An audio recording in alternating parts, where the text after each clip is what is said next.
This is Cliff Wilson. Most everybody knows me as Cliff Talon on social media, and you are listening to the Bladeology podcast.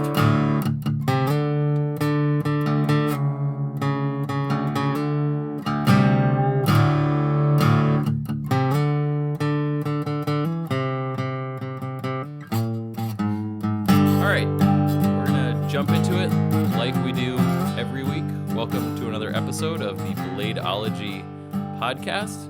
We are on this week with a guest host. We've got Chuck with us. Chuck, how you doing? I'm doing well. Thanks for having me. Absolutely. And we're on this week with a guest. Who do we have on as a guest? That would be me, Jason Williams. Thanks for having me. Awesome. Glad you could take some time and jump on with us and talk about knives. Talk about some switchblades. The knife life. Exactly. So Jason, how did we get here? How did we get to this moment? Give us a little background on yourself. A little background. Well, I've been into knives ever since I was a small child. I remember getting my first knife when I was 7, and the ensuing lesson on how to not cut myself, which I promptly did. Fast forward. As I got a little older, I've always had a passion for making stuff. I was a machine shop vocational tech student in high school and was, tinkering with this and that. And one summer, or one Labor Day weekend, we were at a music festival that my mom took us to every year, which was always a ton of fun. Being a outdoor event, you're outdoors, you got opportunity to bring all kinds of knives. And there was another guy there, older, who was also taking advantage of the opportunity to have a bunch of knives, and a mutual friend's like, oh, you got to meet this kid. He's got a million knives too. You guys will get along great. And we're shooting the breeze, and I introduced him to my mom, which one thing leading to another, as things do. They hit it off real good. Fast forward a little bit, that knife nut was Bill McHenry, who at that time liked knives, but had never really made one. He was a jeweler, had his goldsmithery in Newport. He'd been doing that for a good many years. And anyway, as he and my mom, spent more time together, he'd come over to our house, and we had a little workbench in the basement, and we just started making knives because it was something cool. And as not very much time went forward, we started realizing that this is a lot of fun, and there's really something to this. He was kind of burning out on the jewelry industry. He was always passionate about the art and the craft, and always offended by the kind of base mentality of people who will come in and look at this work that you've done and poured yourself into it, and ask, how many grams is it, and what's the carat weight of the blah, blah, blah. And that always offended him. So he was kind of getting burnt out on that. And we identified knives as something that you can make, and it's cool. So, we started making knives. When you guys started making knives, you and Bill are jumping into it. Where did it start? So, I mean, we're all very familiar with, obviously, the Axis lock and the Infidel, and those mechanisms. And you and Bill are both on the names of both those mechanisms. So they are known as the McHenry Williams mech, and you have the patent for those. The Axis lock. The Axis lock, we were both on. The Infidel was something Bill did after I was no longer really at the ranch much. But yeah, the Axis lock, that's actually, fast forward a good decade from where we started. It's, in a sense, the Axis lock was kind of the swan song of our creative partnership. Where we were really at our peak was in the switchblade world. We had started making hunting knives like most people do. Quickly realized that folders were cooler. They also take up, they weigh less. They're smaller. You don't got to carry as much stuff to the shows. So we start making folders. I had some background in assembling stuff and in machining. And Bill had really unbridled design talent. And we kind of back and forth between us came up with ways of assembling and building. We saw there were a few guys, this would have been like 87 or so, a few guys doing really innovative stuff in the knife world and just legions of imitators.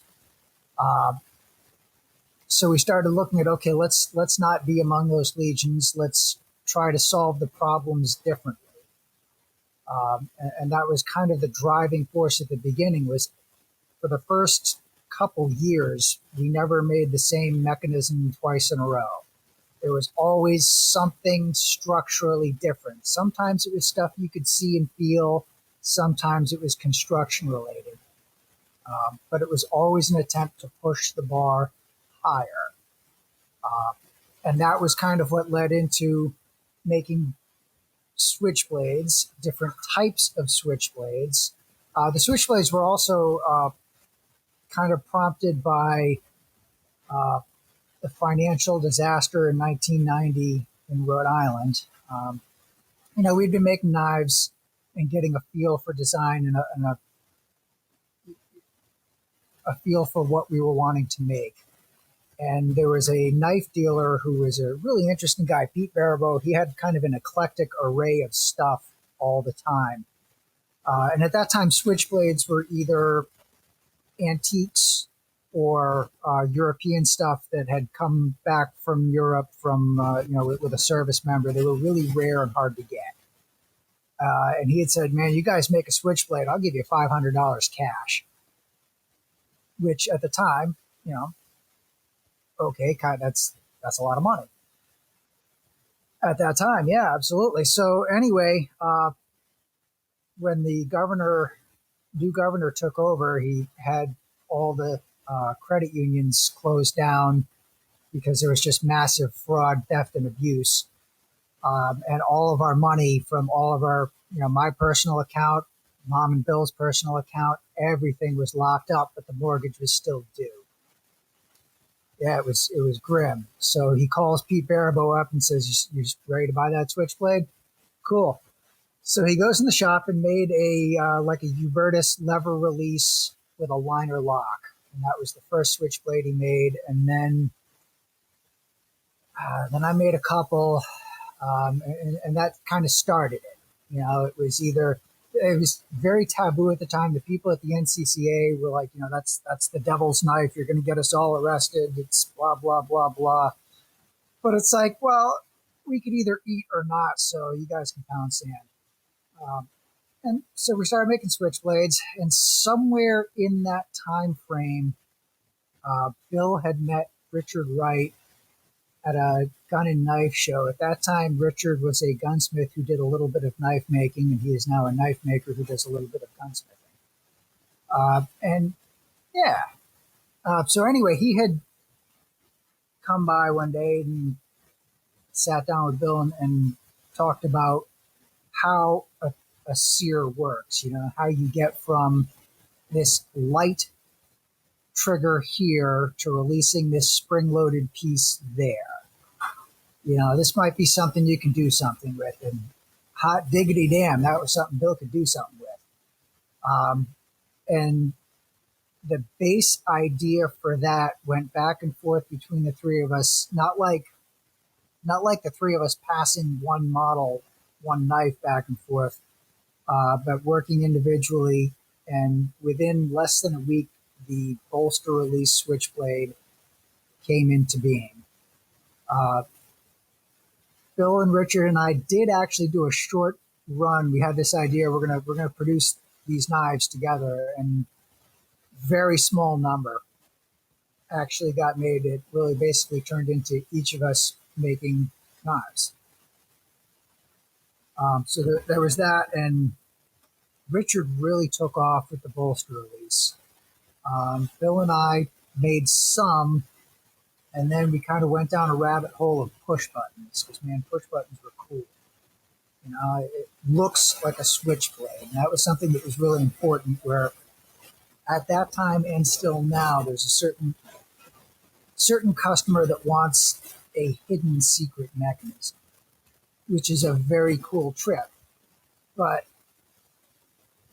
we kind of had this attitude concept of, no, these are not automatic knives. These are fucking switchblades. And we wanted it to look like a switchblade.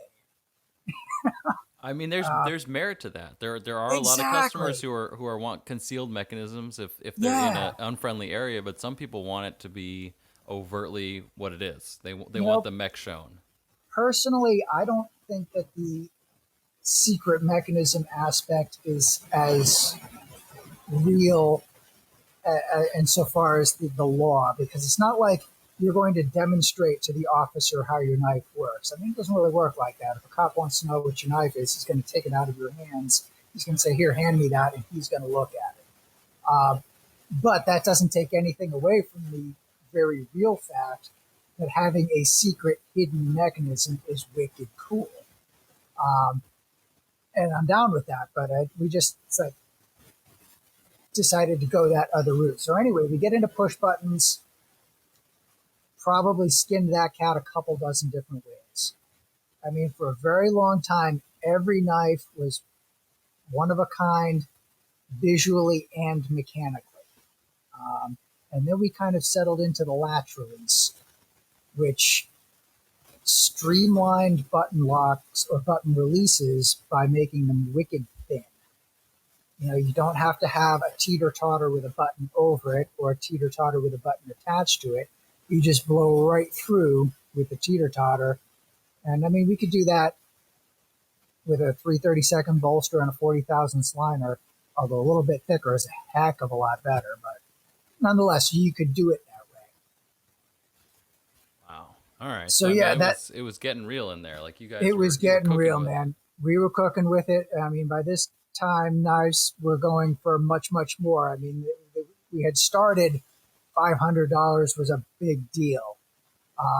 And by the time we stopped making switchblades, I mean, I was averaging, 3,500. Bill was doing some in the 5 and 6. I mean, they got ridiculous. You're spending hundreds of hours carving. A typical, I hate to say run of the mill, but I mean, I was putting 100 hours into a typical knife. And you start reaching over the top with stuff, it was just intense. And the shows, that was another aspect to it, it was something we both always liked about the shows was that knife makers as a whole aren't really, social butterfly people person types. They're almost all maybe not quite misanthropic, but more at home by themselves in their shop. But then we would gather in different places around the country, and it was like a meeting of the tribe. And it wasn't just a meeting of the tribe, but a meeting of the tribe where we're all trying to sell. And there was an analogy that Bill really liked. He called it mastodon hunting. And the mastodon was the cash. There you so go. The tribe is gathering from all corners of the glacier, where we're going to meet up and we're going to chase down some mastodon and we're going to bring home the meat to the wigwam. I mean, Bill loved analogies, and so do I. But anyway, and we really thrived on that, pushing ourselves to come up with something wicked cool. He was making his knives, I was making my knives, but we were both working on opposite sides of a round table, and we would run ideas past each other, and we were compassionately brutal. If you had a bad idea, it was going to get mentioned. I mean, that's good. That's what you want. And anybody you want that brutal honesty, Don't sugarcoat this. Exactly. And hey, I'm trying to accomplish this.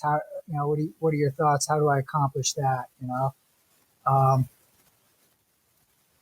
it was a great time. We were able to really push the creative envelope, uh, both collectively and individually.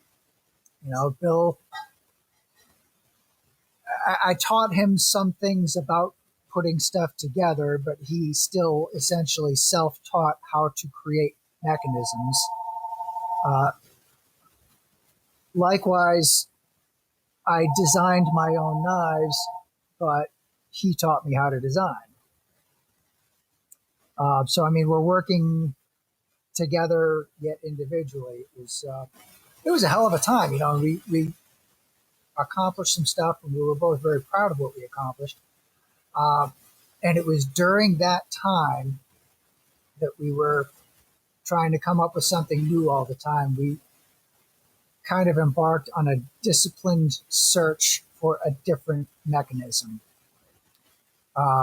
We both made, slip joints, lockbacks, but we both preferred the liner locks from the very beginning because we felt they were ergonomically superior. You could open and close the knife with one hand. Yeah, you got to move your thumb across the line of the blade. There is that. But anyway, we both preferred it. Right. But okay, what else is there? What else could we do? How else might we lock a knife open? So the discipline search ensues. That one was very much a collaborative work. I can't necessarily nail down the specifics of who came up with what idea. Right. Because it's a long time ago. But anyway, we come up with the axis lock. And Bill's like, this isn't the same. This is something else. And I think instead of just making them and selling them and then seeing everybody else make them within a year, let's patent this and try to sell it to Benchmade. Actually, yeah, can I back up a little bit? Sure. Yeah. Somewhere around 93 or so, we had gotten into the latch release switchblades and decided, this was awesome. We had a method to make these, which it was one of those things that I mean, a lot of people would look at it. There's a lot of machinists and engineering types, and say, well, how did you machine that? And well, actually, the trick was I would put bluing on the steel, scribe lines, put it in a vise, and do it all with a file. And that's how you can do stuff that you can't do on a milling machine. There you go. All right. So anyway, we were making these, and we were selling them, and we had a lot of tight friends, guys like Ralph, Steve Hill, Bill Sandin, JD. Richard was really doing his own thing with those switchblades. It's like, well, let's show these guys how we do it. And we actually had a weekend after a knife show. Those guys who I just named came to the ranch, and when you teach somebody something, it forces you to think it through differently than when you're just doing it. So it really helped us distill what we were doing. It also, helped some of our buddies make knives that were going to sell better than what they were doing. And it also gave us and our mechanism some credibility, because now we're not the only, couple of long-haired guys from Rhode Island making this thing. There's now a few guys making this thing, and it strengthened the tribe. And, those guys were making this, and those guys took a few close confidants into their confidence and then taught them how to do it. And that was really when the New England style of knife became the New England switchblade knife. Okay. All right. Yeah, it developing like that. Exactly. And it was great times. Really great times. it wasn't like there was, it wasn't like we had to protect what we were doing. So, it's not like we had to say, well, these guys are going to be selling to the same customers. It's like, yeah, but you can only make one knife at a time anyway. And if I'm making these knives, it's generating interest in them. And this customer will now start looking at your knives. And if you're making these knives, you're drumming up new customers who are now interested in mine too. So, I mean, there's a rising tide bringing up all the ships aspect to it. Okay. And it wasn't like everybody and their brother was really going to make them because they were just colossally difficult. Right. Yeah, it's not a fixed blade, that's for sure. No. Yeah. So anyway, we were doing that. We have the disciplined search for a mechanism. We find a mechanism. So, okay, we're going to patent this.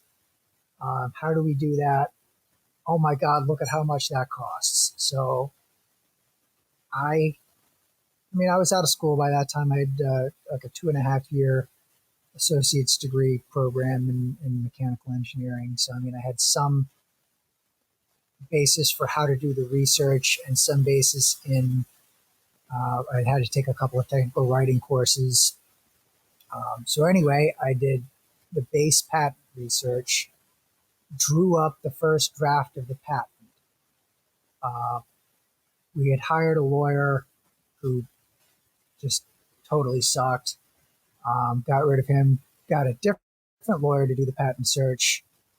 So then I take his stuff and I write rebuttals to all the challenges. And basically I wrote the first patent. The original axis lock patent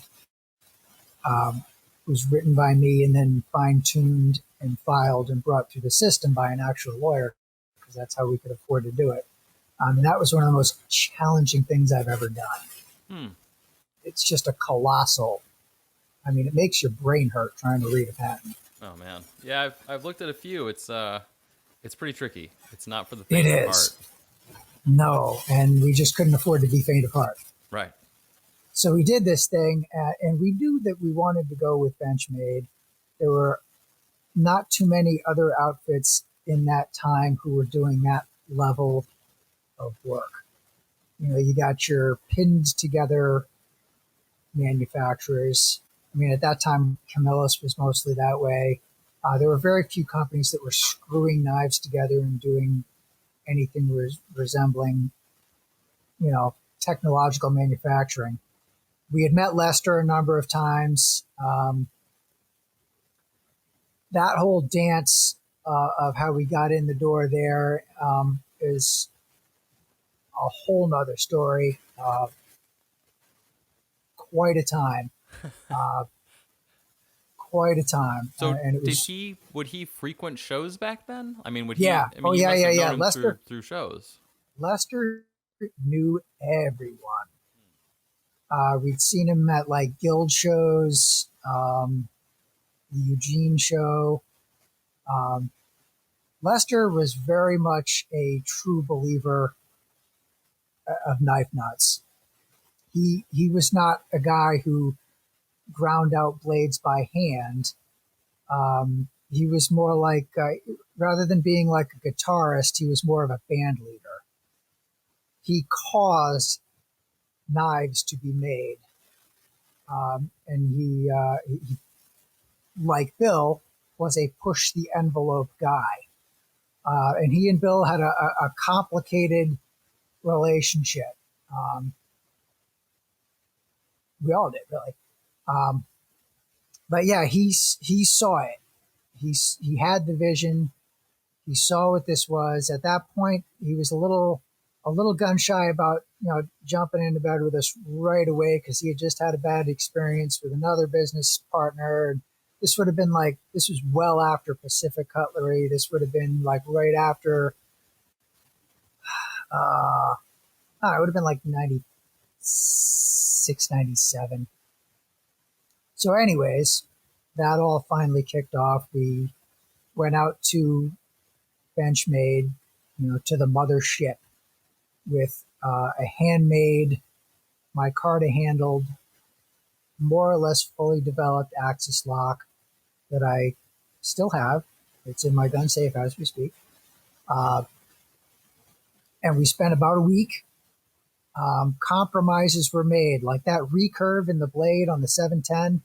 That wasn't us. That was another one of the executives at Benchmade who thought that would be awesome, and we just had to suck it up because we wanted to make sure our thing got done because we didn't want to get into a pissing contest over this thing, which it would have been. Tricky. Oh, God, I hate that. But anyway, we spent a week. We came up with, there were a lot of things we wanted them to do on the knife that I said, well, we're not going there manufacturing wise, and stuff that, ultimately they did, because one of the great things about Benchmade was that their capabilities and their willingness to push those capabilities grew. That's the difference between sinking and swimming. So anyway, we did that, and then it came out. It took a long time. It created a huge stir very quickly. It took a long time for the substance to meet the hype in some respects. But, it ultimately did. It became one of the most successful mechanisms in the industry. Unfortunately, like I said before, it was kind of Bill and mine's creative swan song. The focus had to shift from what we had been doing to what we were doing. And it never came back. Handmade, one-of-a-kind knives was who brought us to the dance. And we neglected that. We then focused maniacally on how do you top that? And we're talking about a product that brought the company we brought it to. I mean, I'm not saying it was just the Axis lock. It wasn't just the Axis lock. It was the Axis lock and the way they operated their business. But during that time frame, they went from a 7-figure business to an 8-figure business. And that wasn't all us, but we had been part of it. And we felt this need to top that. And that just wasn't working, and things were getting weird at the shop. And that was about the time when my wife and I got married. Actually, we weren't married at that time, but we bought our first house. It was a big fixer-upper, which I started focusing more on that and less on the uncomfortable situation that I would walk into when I went to the shop. And then I, ultimately took a job outside of the industry because I needed health insurance. Stepped away for a good 5 years. Bill and I, got the band back together, so to speak. And we tried real hard for a few years. But again, what we were doing, I spent like 3 years working on a couple of Benchmade projects that never saw the light of day. And it's like, this ain't working.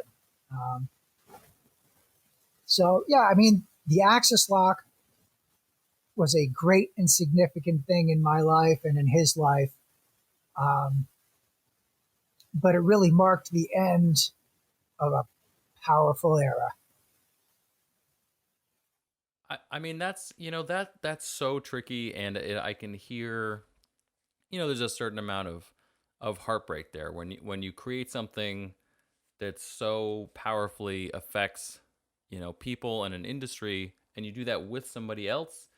I can totally understand the drive to just do it again. I mean, that's after the Axis lock came out and started to get big. Bill was almost exactly like Jimmy Page after Zeppelin split.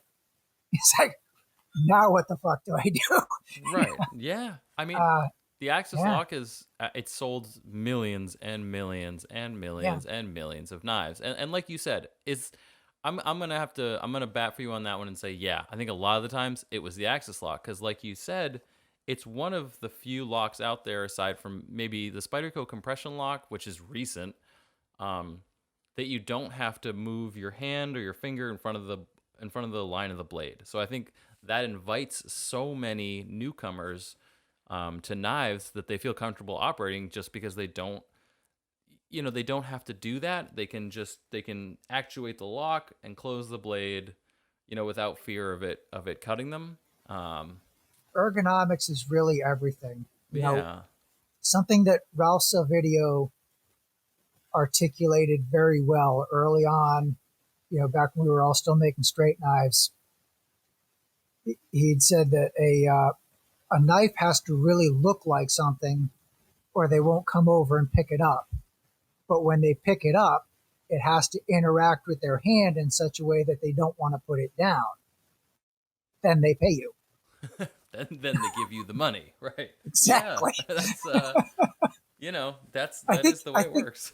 I think that might have actually been, I think Bardsley might have said that first. There you go. I don't remember. I mean, commerce is an important part of everything. It's the underlying pulse of most industries that people don't just do for free anyway. Right. Yeah. We're all deeply passionate about eating. Right. On a daily basis. Exactly.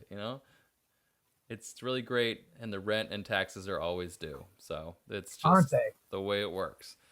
So going back a little bit. Sure. You talked about something that actually I love talking about, and we talk a lot about on this podcast, is going to knife shows, which is probably like the single greatest part of the knife industry. And for those who haven't been, you need to fix that. We're living in a new world, but hopefully that will continue. So tell us a little bit about your show schedule back in the day. You're talking about the Eugene show.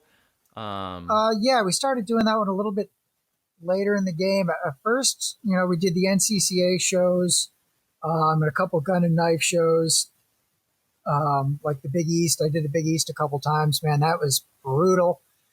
Trying to sell fancy knives to gun guys in that time frame. I mean, I sold my first knife in 88. So, I mean, the late 80s, early 90s, what the hell would anybody want a $200 knife for? You ain't going to gut a deer with no $200 knife. I actually had that conversation with some individual at a gun show, and it was just brutal. Anywho, so we did those. Bill's sister and brother-in-law lived down in Florida back then. We recognized right away that New York and Florida were our best areas for knife sales. New York, obviously, there's a lot of money there. And people all know where New York is, So we were doing the New York show. We started with that one. That was like our first big show back when it was in the Roosevelt Hotel, which was always a trip, man. The Roosevelt was a trip. But we would do that one, and we had a couple shows down in Florida, which is where Bill met Steve Hill and some of the Florida guys. And we used to love doing the Gator show, which was it was Super Bowl weekend, which is a beautiful time of year to not be in New England. So we would do those. We didn't ever display at the Blade show. We'd go to it every now and again. I hate to use the term brown bagging because we didn't really bring a lot of inventory. Normally when we went to a show, we would only have a knife or two each to sell. And the idea being obviously to try to get new customers, but the reality often being dealing with the dealers, some of them are easier to deal with than others.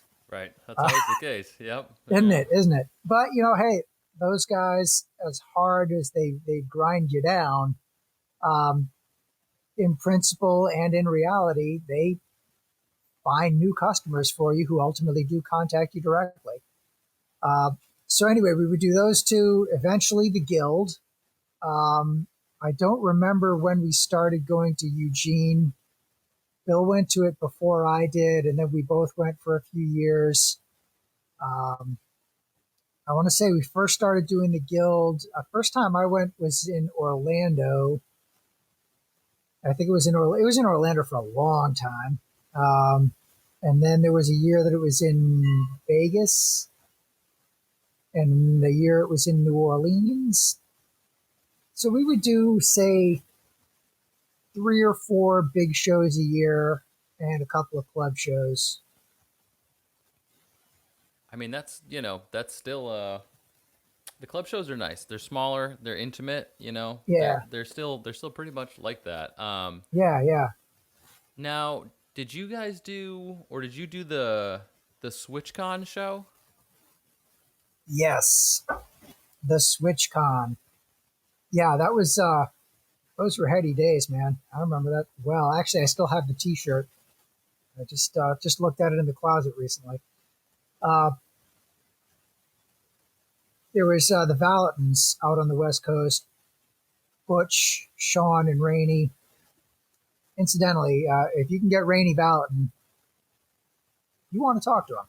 Anyway, they were a West Coast Switchblade family who had started in the same general time frame as us, and we and they had been working without knowing of each other for quite a while, had actually come to a certain number of identical conclusions on construction, and had very different design sense, but very much overlapping philosophies.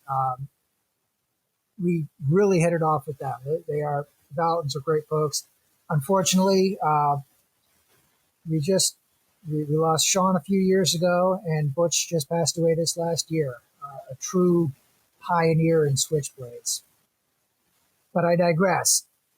He went down there. He'd come out to their Rhode Island show. We'd had a Rhode Island switchblade show.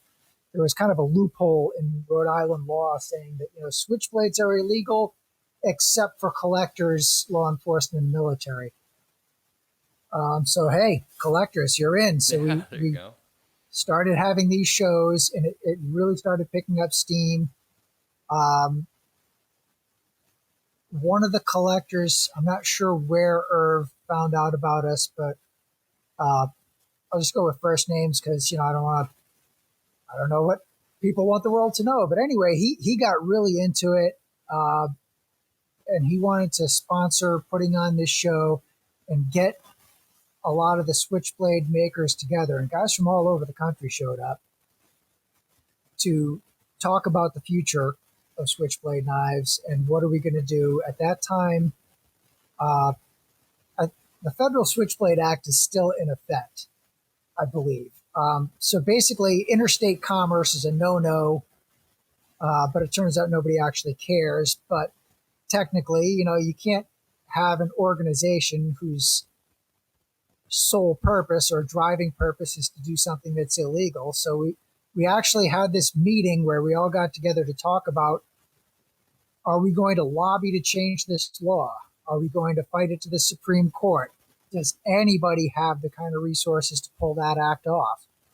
That didn't really go far because it turns out none of us really has the resources to fight that fight. And since it turns out that nobody actually cares who has these knives, it just kind of blew over. But all of these switchblade guys getting together for the SwitchCon, it was one of the best times. And there were just so many really good makers there. I mean, I can't even remember all of them. There were a handful of the guys from Florida. At that time, Steve Hill still lived in Florida. Rex Robinson, a couple other guys who made autos. The Jim and Judy from the Middle West. They had been making autos since back in the dark ages. Amazingly talented. I want to say they were there. Man, it's so long ago, I just lose track. I remember Richard went down there, I think. Yeah. Yeah, it was, man, it was awesome. And the dinner was epic. It was an awesome thing. We would go to these knife shows and be treated like rock stars. The makers and the dealers and the collectors would all go to these dinners that are just flat out outside of my pay grade.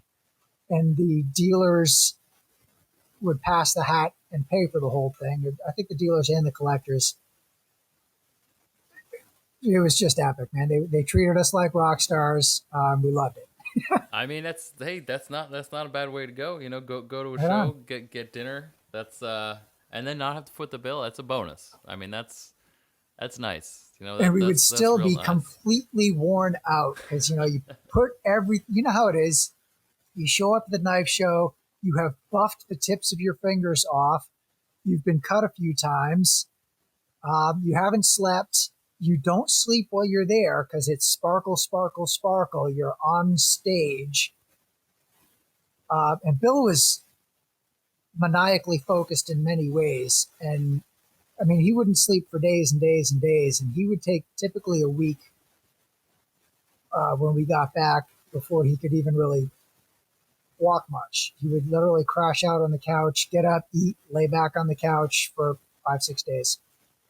That's the I need a vacation from my vacation scenario. Hey, it wasn't vacation, man. It was work. Right. It was work. Yeah, I mean, shows are it's a special time because everybody is. there is doing pretty much the same thing. Even if you're a collector, you've been saving to come to these shows to spend the money. If you're a maker, Yeah. you've been making to come to this show. If you're a dealer, pretty much the same thing. You've been saving to come to this show. So it's a real treat to go to a knife show and experience the vibe that kind of surrounds the whole crowd there. Absolutely, because all of us, knives are an obscure enough thing that you tell people you're into knives, a fair percentage of people look at you like you're kind of weird.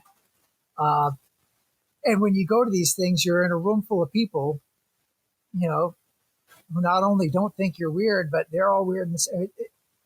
There's a synergy to it. Yeah, everybody is there for one thing. That's it. Yeah.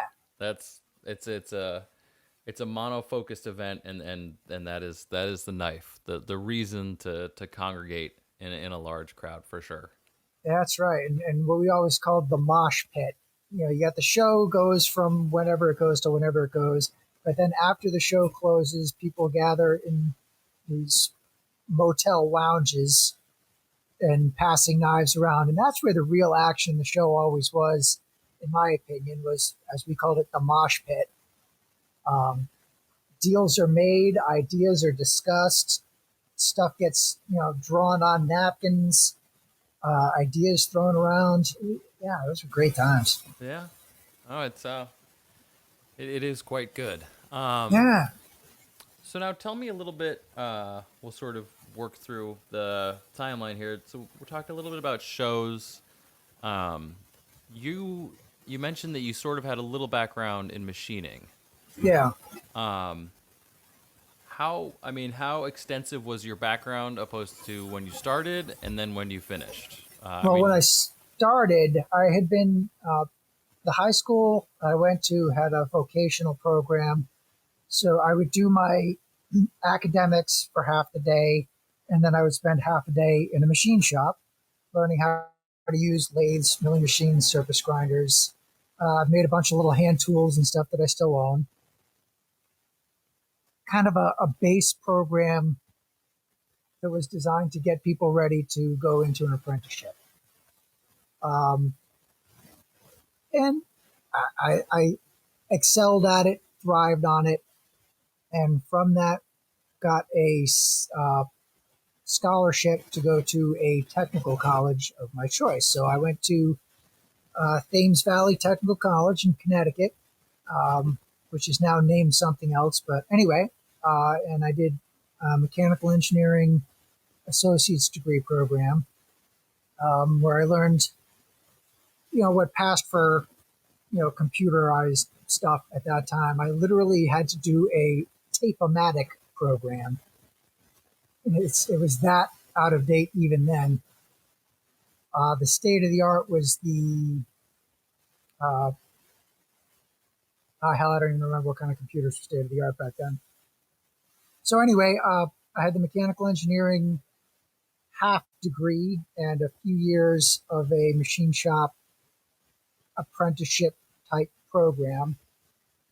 We bought an old lathe, an old milling machine, and an old surface grinder of the types that are around in southern New England to this day.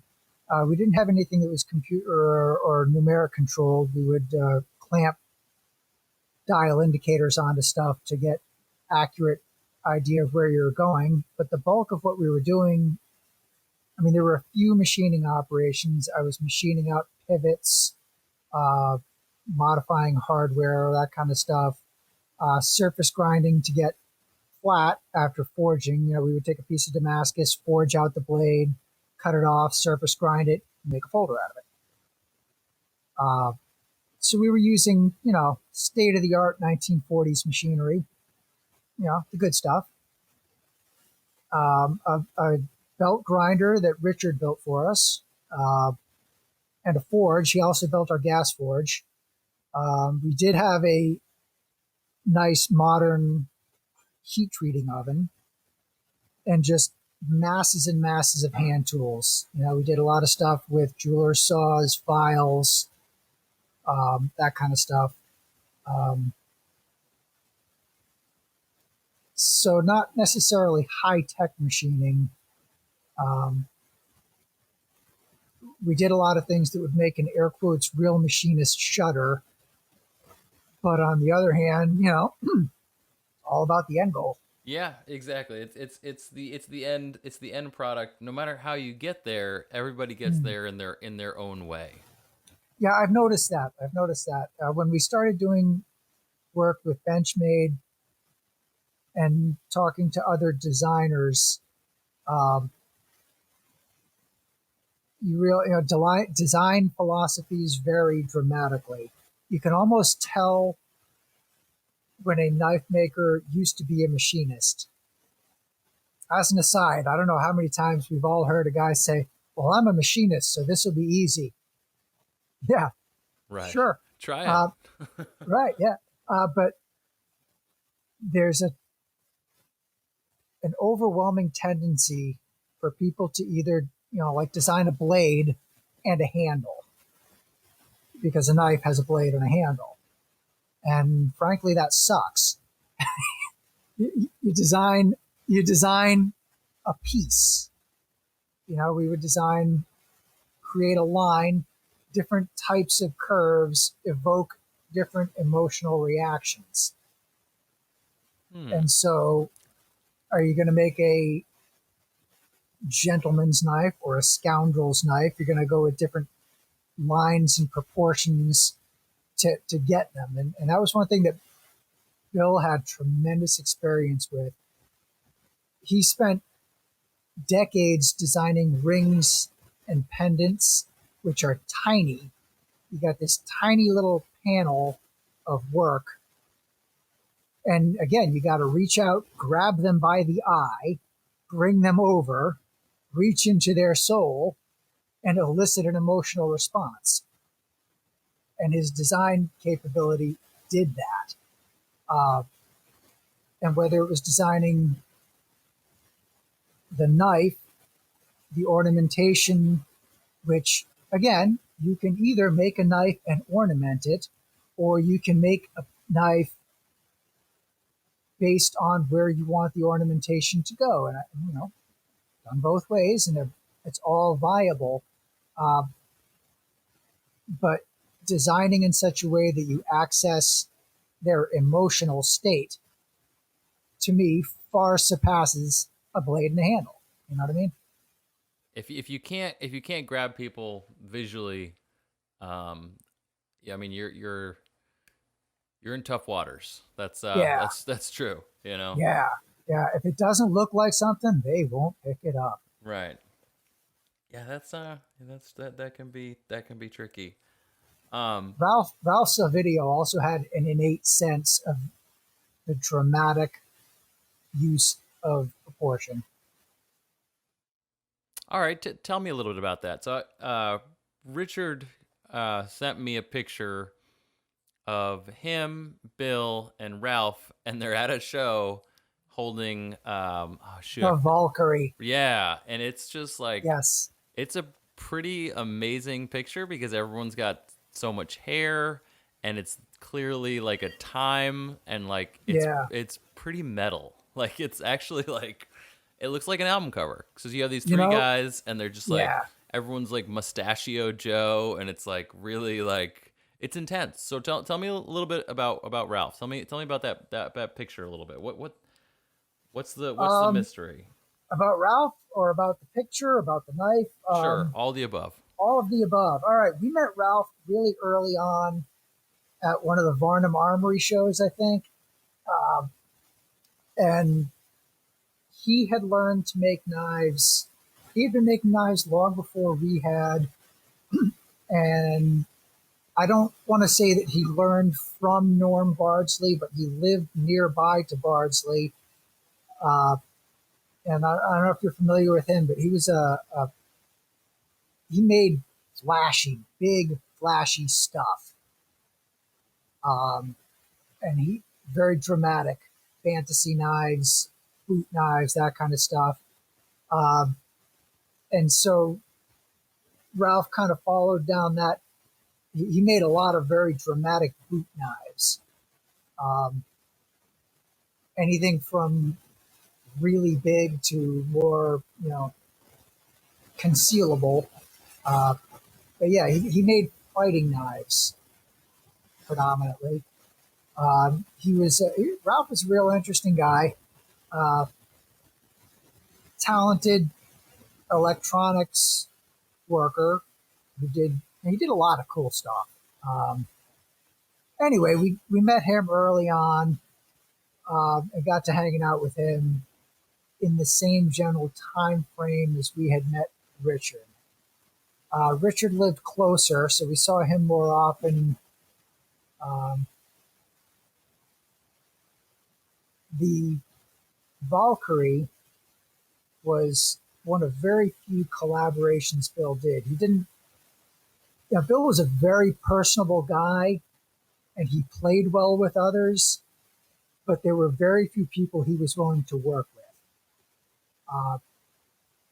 And he got into this design concept somewhere talking between the three of them, and it just started getting bigger, both physically and conceptually. It had to be the biggest. We found historical pictures of large switchblades, and the biggest switchblade we could find was whatever size it was. So it had to be an inch bigger than that. It had to be the new bolster release mechanism. Lots of deep carving. And they kind of divvied up the work. I remember Ralph ground the blade. Bill did the carving for the model that was then cast into bronze. Richard did a certain amount of machining and fitting. I remember I did a certain amount too, but I wasn't like part of it. I just kind of helped out because there was this really awesome thing going on. And then they built this stand for it. There were cast bronze owl's feet. Or it might have been hawk's feet. I forget. Oh no, I do remember now. It's kind of a sixth person. We'll save that. On top of these, maybe oryx horn or ibex horn stand. So anyway, the idea was it had to be just completely over the top in every way, shape, and form. It was all about excess. And I want to say Mad Mike bought that. I remember when you had Richard on, he thought, I forget who he said he thought bought it, but I can swear it was Mike. Again, saving the last name. Actually, no, Mike got into the knife business. I think Mike Talanian had that knife. But I'm not positive because, again, it's a long time ago. Right. I mean, I love that the whole thing has to be intense. It has to be over the top. Yeah. It's yeah. Every step of the way. Right. It's all about outdoing the last build, I mean, that's crucial. That's if you're gonna do it, go big or get the heck out. You know. Right, right, right. You could do something tasteful, but what's the point? Right. Yeah. I mean, screw it. Just go Right, for right. it. So so Ralph, uh, JD, Richard, we got a couple of characters. And then we have the New England Switchblade Yeah. School and slash movement. And Bill you Sandin, yeah, Steve Hill, yeah, okay. and then a number of other guys in the area.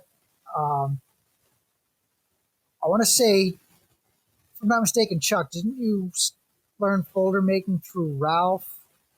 I spent a little bit of time with Frank Potter, just basically learned some basics for liner locks, Yeah, but I pretty much self-taught myself. at, I met you and Bill at Cove Cutlery at Cove. Yeah, in, I think it was 1997. yeah, And yeah. Ron had put on his show, and you guys came and checked out people's knives and looked at my stuff and kind of gave me a little direction. Said try this or try that, but it was all pretty much trial and error for me. Well, that's And really the best way to do it. I mean, I'd look Yeah. at people's knives and I'd say, all right, try to figure it out myself. And a lot of trial and error, a lot of making new handles for blades and new blades for handles. Because, sometimes I'd cut the hole in the blade and the tip of the blade would peek out when the knife was closed. So you So got to then remake. you Yeah, gotta either make a new blade or make a new latch and just constantly figuring out what to do to make it work. that's a very important point. When I mentioned that these guys came over and we showed them what we were doing, that's not the same as it's not like their knife and folder making. You can show it, you can't really teach it. You got to kind of figure it. And all of the guys who came and we showed them what we were doing, everybody had to figure it out on their own because there's no other way to really do it. And you get in there and you're playing three-dimensional chess and you're doing calculus on a cocktail napkin. Yeah. Yeah, absolutely. I'm still building autos now, and I've built a lot Yeah, more I've seen your this stuff year on the book face. than I have in a long time. And I've got guys messaging me saying, "Hey, can you show me how to do this?" And I'll say, "Well, I'll point you in the direction, but you got to put in the work first." Like, a lot of these guys are making tactical folders, and I said, "All right, first you got to make a folder with a full back bar." Because otherwise you don't have a place to put a spring or anything else. And nobody has stepped up yet to try to show me that they're willing to put in the work. It's not easy. I think one guy who we met in Nashville early on was Hank Nickmeyer, who at that time was an art professor and was deeply into making Damascus and was making awesome straight knives. He did a lot of stuff with cast sterling nipples, which is just wild. It's like, wait, what is that on the pommel of your knife? Is that? Oh, no kidding. Wait, really? Anyway, yeah, really. So Well, all right. towards the end of the show, I had a folder that I hadn't sold, and he was really interested in in making some liner locks. That was the same show where we met Kit Carson, who had at the same time separately we had all kind of come to the same conclusion about solid back liner locks. He did it a little differently than we do, and we saw him and he saw us, and we're like, "Oh man, wow, that's cool." Anyway, I traded Hank a liner lock for like 5 feet of steel because he was selling steel and I was selling a liner lock. Cool, awesome. And maybe a year later, might have been less, I made him a switchblade in exchange for another mountain of Damascus. And man, we were working off that steel for years. And I remember I made him the knives and I wrote a letter explaining what I did and why. And took it from there. Same deal, man. He had to crawl inside that ship in a bottle, fight those demons, scrap those parts. Yeah, that's pretty far out. Kit Carson, would go on to do CRKT collaborations, and yeah, Yep. man, that's wild. He was like one of the only guys doing a solid back liner lock back around 1990. Hmm. Us, him, and the Valentins all came upon the same idea, all did it a little differently, but came upon the same idea at the same time. Oh, that is. It's funny how ideas work like that, like a collective unconscious. Nobody knew what anybody else was doing, but they were working on similar ideas in a similar time frame. You got some guy standing out in the Sahara Desert, and you got another guy standing in the Yucatan Peninsula, and they're both like, what would look awesome here? Giant triangles. Just huge ones, like massive. Huge. Like Yeah. just really just like this looks cool now, but wait till we put the triangles here. It's gonna be Exactly. nuts. It's gonna be nuts. Wow. Okay. Cove Cutlery, huh? Hey, do you know where Ron is? Is Ron still involved in knives? But Ron is no longer with us. Oh, I'm sorry to hear that. So he is doing knives then. Yeah, right. Just on a whole different level. Just a whole different level. Maybe 3 years ago? Oh, man. So that was right around the time I moved to North Carolina. Okay. That's a good segue. So, the unfortunate passing of Bill. Yep. Relatively, give or take recently. Yeah. Bill and I had become estranged. We were no longer on speaking terms. There had been, smack was spoke, and it was an unfortunate ending to, a very long time. Whether our creative relationship did not survive his divorce from my mother, or their relationship didn't survive ours, is an open question. And hey, I'm sorry it ended the way it did. I really am. But none of us gets out alive, and that is that.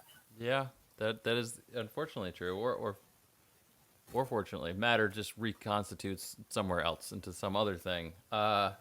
Giant triangles. Right, exactly. So the triangles are there. So that's what happens to the matter. Yeah. Right. I'm sorry. Go ahead. No. So where do you stand currently with knives? You have knives. You collect knives. You think about knives. Oh yeah, I have knives. I collect knives. I think about knives. I carry knives. I am a knife nut.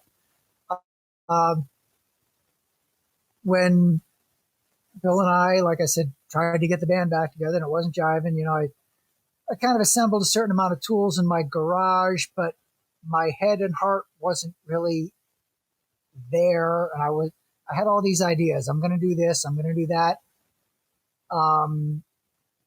Which in retrospect is a bunch of horseshit. And it was difficult to navigate the minefield. So basically nothing happened. And then, okay, by that time, Sheila and I were on our second house that we lived in, the third total fixer-upper we had done. We had been in this house for 14 years, which was too long to be in one place. It was a colonial built in 1790, and we completely redid it, which was just brutal. So it was time to go. So all that machine shop worth of tools gets packed up into crates, put in the truck. We had picked a house down here. It's like, this is awesome. Part of what was awesome about this house that we looked at was the outbuildings. I had a workshop. There was a barn where she could more seriously pursue her hobbies. And I could more seriously. So we're going to go down there. We're going to buy this house. We're going to do what we're going to do. And, if you think you have a plan, that's exactly when God or the universe or whoever it is laughs at you, not with you. Yeah. So we're driving down the road when we find out that house is just a complete non-starter. That's not going to happen. We come down here. long, twisted story short, we were under pressure. We had to do something, which led us to buying the house that we're in, which, you know, I overlooked stuff that, to be fair, Sheila pointed directly at. And I'm like, no, that's not that big a deal. But That's nonetheless, that's fine. We buy the house, and then it turns out to be it was supposed to just be, we're going to redecorate. We'll still have enough money, you know, from selling the house and so on. We'll have enough money to just redecorate the house and build a workshop. Turns out there was about $40,000 worth of stuff that the home inspector hadn't really quite grasped. And it just smacked us down. So I still have a knife shop worth of tools in storage. Ended up taking a boring municipal job that for a while I was really bitching about. It's like, look where I have been versus where I am. Oh, woe is me, boo hoo hoo. But I got to tell you what, I've been real grateful for it lately when Yeah. everything has been what it's been. You know, so I'm chugging along doing that. I also have a little side business in garage door repair, which, you know, makes a little cash. I don't really have a place yet to set up my tools. I'm looking at like used campers and mobiles and stuff like that. I'm going to try to buy a structure of that sort to put them in and then just put up an electrical pole to run it. I don't think I would want to try to recreate what I was doing before. There's a number of knives in me that I need to get out that have nothing to do with what any of the collectors or dealers that I was dealing with 20 years ago would have wanted to hear anything about, and I don't care. All right. Okay. So there's some stuff I want to make. I love switchblades. I'm okay with automatic knives, but I love switchblades. Daggers. And one of the things that really bit me as a kid, two books. One of them was my father gave me this coffee table book of the treasures from King Tut's tomb. And back in the 70s, you used to be able to get these books. You would get a read-along book and a set of albums of it being read. And it had The Hobbit and the whole treasure hoard of those two sources bit me when I was like 8 years old. And I have always and continued to have a hankering for treasure. But instead of like, I'm going to go out and find a buried treasure, no, I make treasure. And that was always an aspect of the knife making and the switchblade making that I really liked, is that you make these things. And I mean, I talk to people even now, and this is still stuff that they treasure. I talked to a buddy of mine just about a week ago who I hadn't spoken to in a decade or two. And a mutual friend of ours had bought one of my knives. He was a tattoo artist out in Seattle. And he had bought this knife, and then he sold it because he needed, probably like money to work on his house or some nonsense.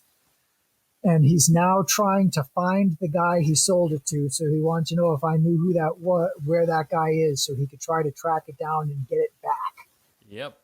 Yeah, I'm familiar with that story. I think. Yeah, but I mean, this is like spread over like close to 20 years. Oh, wow. Okay. Yeah. That wouldn't be Steven, would it? Yeah, it's Steve's buddy Jim. I talked to Steve. Jim had bought this. He had commissioned a piece. He had a tattoo artist, and he had a tattoo of the Sanskrit Om, and he wanted the Om on the trigger. And so I made him this nice, long, lean, but really rugged ivory-handled switchblade with the Om on the trigger. And there was a great story of it being used in the real world in a way that, I don't know, I ain't going to go public with it, but it was pretty bitchin'. It acquitted itself quite well with minimal scuffing to the tip. But yeah, again, he runs into a jam, and Doc Briggs bought the knife from him. Doc Briggs, if you're catching this, Jim's hoping he'll sell him the knife back. Wow. Full circle on that one. Okay. Right. Wow.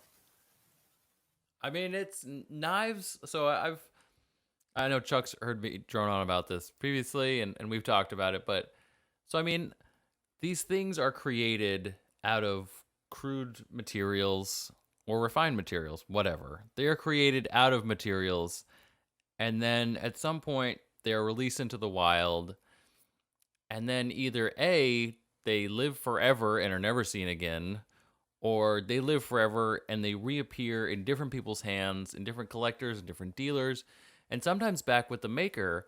But I mean, it's tough to wrap your head around. And you describe to people, you're like, okay, so these guys, these knife makers make these knives, and that's it. I mean, they exist now, and the knife is never going away. I mean, it might get lost for a century in someone's box, in a house or something, but the physical object just doesn't fade away. It doesn't, nothing happens to it. It just exists. That's it. So I mean, it is crazy sometimes how one knife can often be tracked through history from different owners and friends of friends or whatever. Let me tell you the story of one of the coolest artifacts I have ever held in my hand. There was an NCCA annual, and they would, and I don't know if they still do, but they would give a free display table to a collector who just wanted to display and not sell. So anyway, somebody had met this guy who was into Chinese bronze.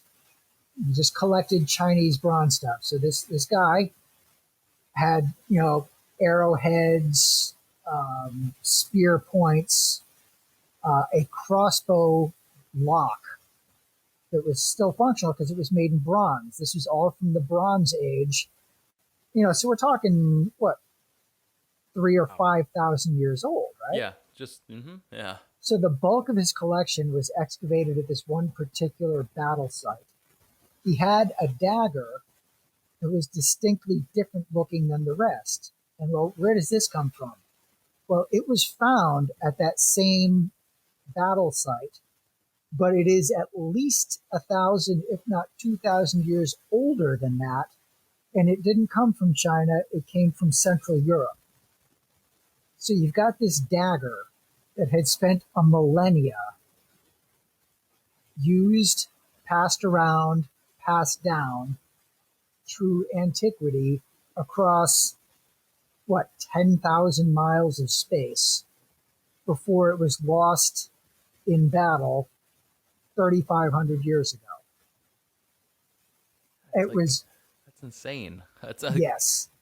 Yes. Yeah. The guy who made that knife is immortal. Right. Oh, wow. Man. Yeah. And I held the work that guy made. It blew my mind. And I've always wanted, that's another kind of knife that I'd like to do, is I'd love to do some Bronze Age looking stuff. I'd love to carve some models. I'd love to do some of that, and I just really haven't gotten around to it. I did some brass knuckles, but that's not quite the same. Well, it's still a weapon, so it's in that similar category. And it'll still last a long time. Oh, yeah. Huh. Yeah. That's crazy. I mean, it's, it's nuts. I can't even. Yeah.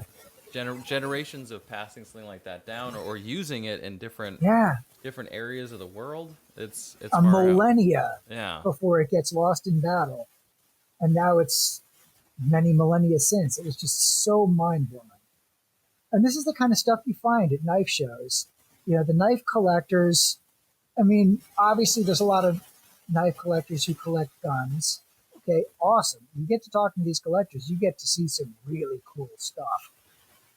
But they're not all knife and gun guys. They're also collectors of, painting, lithography, sculpture, carved pipes. I mean, you just find guys who collect cool stuff. And many of them will have a knife collection, and you get to talk to these guys, and, well, what got you into this? And it's like, well, I collect these too. It's like, I had no idea that was a thing.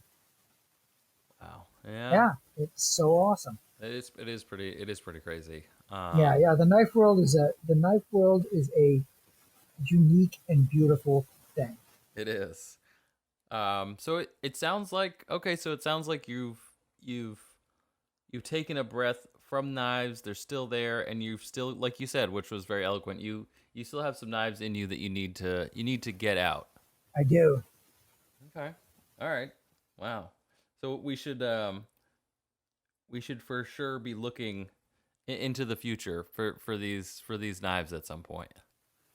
Man, I hope so. I mean, one of the common threads in my adult life has been postponing stuff until I can get this other thing done. And then this other thing takes twists and turns. And I'm suddenly where I had no concept I would be. Yeah, right. That's the make plans and God laughs kind of thing. Right. All right. Is there anything that we haven't gone over that you want to go over?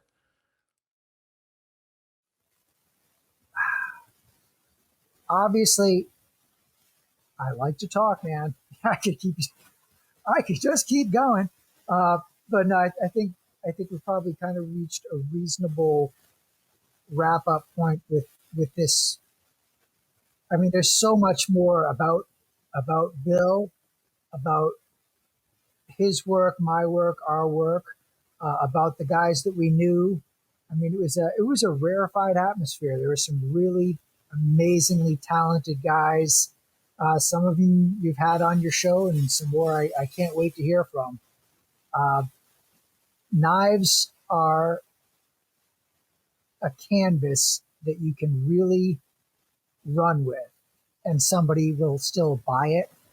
So you get very talented people, polymath, genius level talented people expressing themselves through this medium.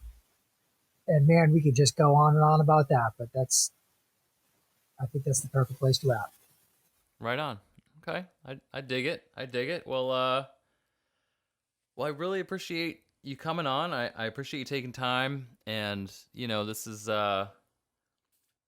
it's important to get some of this history down. I think that's a lot of what we're trying to do with the podcast, and I think that you've absolutely added to that section of history and opened up the map a little on that. So I appreciate that. Well, hey, I really appreciate what you're doing with this podcast, and I appreciate you inviting me to be a part of it. Right on. Thank you. Chuck, do you have anything else to add? No, I think I'm good. I think I learned a lot, and I was happy to contribute some as well. Kick ass. All right. Jason, I want to thank you for coming on, and hopefully we can have you on again and tell some more stories. Well, thanks very much, Jeremiah. I'd be glad to come back. Cool. All right. Thanks, guys. All right. Over and out. I want to thank everybody so much for tuning in to another awesome episode of the Bladeology podcast. I want to thank Jason Williams for his great contribution to knife making and the knife making industry through the Axis Lock, and taking time today to come on and talk with us about the history involved and some cool stories from going to shows. I also want to thank Chuck for coming on as a guest host, man. Thank you so much. Thank you very much. Find me on Facebook and Instagram under Gudritis Knives. And this is Chuck Gudritis signing off. And this is Jeremiah Burbank from PVK Vegas. I will see you guys next time. Don't forget, wear your safety goggles, tuck in those D10 tracks, and thank a knife maker.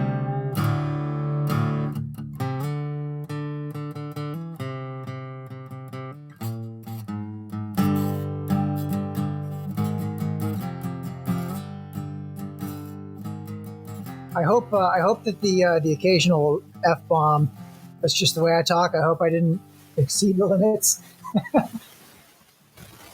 Worse has been said. True. These are knife makers. Yeah.